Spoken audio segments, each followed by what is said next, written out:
The human cost of war is tremendous. What is the fate of civilians in the countries we attack?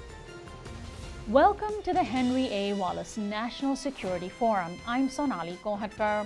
When the United States attacks another country, whether through all-out invasion or with so-called precision drone strikes, there is always what is called collateral damage.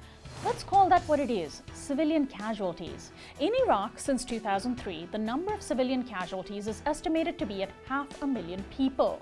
Some died in direct violence, while others died as a result of the breakdown of order, the inability to leave their homes due to the violence, for instance. This is part of the calculation to go to war that is not talked about enough. So now we'll speak to Professor John Tirman, the Executive Director and a Principal Research Scientist at MIT's Center for International Studies and the author of The Deaths of Others, The Fate of Civilians in America's Wars. Welcome to the program, Dr. John Tirman. Thank you. Now, in our most recent wars, we tend to refer to civilian casualties as collateral damage. And I'm wondering, are there specific policies that lead to these high numbers of civilian deaths? And who is responsible? Is it our soldiers? Is it policymakers in our military? Well, the major policy that results in large-scale civilian casualties is the priority to protect U.S. troops above all else.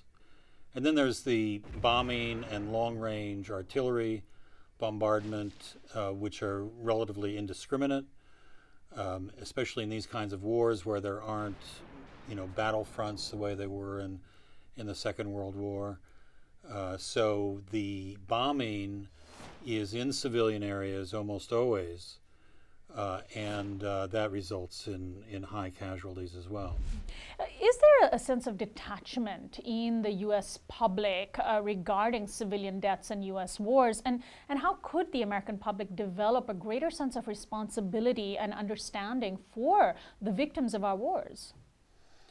Well, it's a difficult question. I think there's no doubt that the U.S. public is largely indifferent to these lives of civilians in the combat zones where we've been so involved.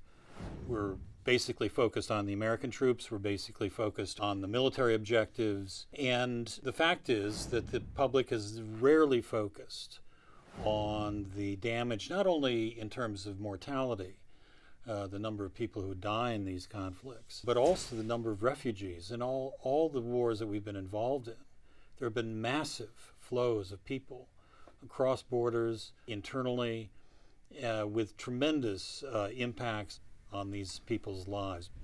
Do you think there's a difference in how Americans viewed the Vietnam War, say, and the more recent U.S. wars in Iraq and Afghanistan? There's actually very little evidence that there was any particular caring about the Vietnamese, and this was reflected to some extent in public opinion surveys that were done at the time. And this follows a pattern. It's a pattern of Korea, it's a pattern of Vietnam, and it's a pattern of the wars that have occurred more recently. We're fed a narrative about these wars in which, of course, we're the good guys and we're going in there to do something noble, and things go awry, and people become really abhorred, I think, by the scale of violence, the mistakes, the way that American troops are being shot at, and so on. Throughout these four wars that I've been describing, this has been a very, very strong pattern, and I think it's going to persist. Now, can you tell us a little bit about the U.S.'s so-called counterinsurgency practices as it relates to war, and in particular the U.S. government's counterinsurgency guide that was put out in 2009? What impact has such a practice had on civilian populations in places like Iraq and Afghanistan? Well, I think it was clear from the way the war was going in Iraq, particularly in about 2006, where the violence was extremely high. At that point, the U.S. military understood that they had to change tactics. If you're dealing with insurgencies of any kind, you're really battling for the hearts and minds of the population. And to win the hearts and minds of the population, you have to get close to the population. You need to provide them with services and certainly a sense of security. That is, that we are going to provide the security, not the insurgents. The problem is it's very hard to implement in an army that is not very well trained for this kind of operation, and it's difficult in an army that does not speak Arabic, very few Arabic speakers in Iraq. The U.S. military had already alienated so many Iraqis. You could see this in surveys that were taken in Iraq from almost the beginning of the war, that they wanted the American troops out, that they saw the American troops as the cause of their misery. And so when you start with those conditions, it's very hard to turn that around. And does counterinsurgency and those tactics related to it, do they impact civilian casualties? Because some have maintained that you can reduce civilian casualties using counterinsurgency compared to dropping bombs. Is that actually true? The U.S. has never really implemented counterinsurgency successfully. And you're right to point out that if you're bombing, if you have these long-range artillery, if you have other operations that produce casualties, it's going to be very hard to convince the population that you're looking out for their best interests. So we have yet to see if counterinsurgency really works. Now, I'm wondering if you think that it is possible for the U.S. to develop a more compassionate foreign policy. I mean, what can we do in order to kill fewer people? I think we need to have a national debate about U.S. intervention that emphasizes not only how difficult it is to carry out military operations in these countries. It's no knock on the bravery of the soldiers or anything like that, which, are issues that are often raised that we're somehow disrespecting the military, disrespecting the soldiers. That's not really relevant here. What we're saying is that the overall policies have failed.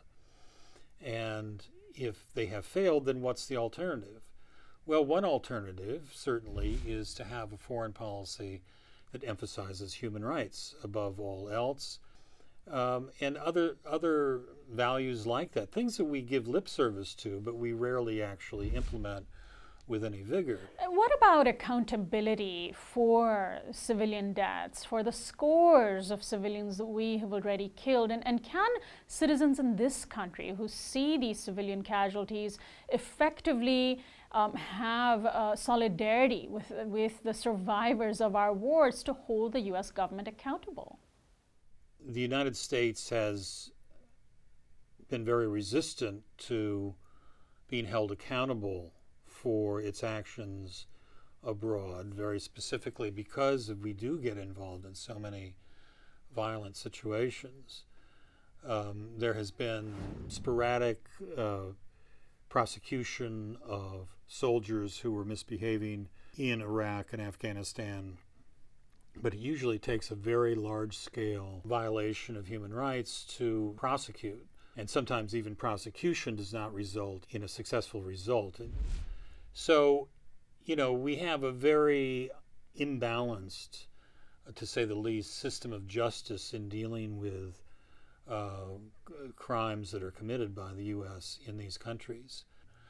But it would be helpful to have an airing out of what has happened in these countries. John Tirman, thank you so much for joining us. My pleasure. On the next episode of the Henry A. Wallace National Security Forum, we'll talk to former State Department official William Bloom, who has a lot to say about the CIA's transformation into a dangerous military force. The U.S. has overthrown all the secular governments in the Middle East. That's why you have the ISIS group. They would never have come into being if it wasn't for the overthrow of these secular governments. It's been a great crime against humanity what the U.S. has done in the past 20 years.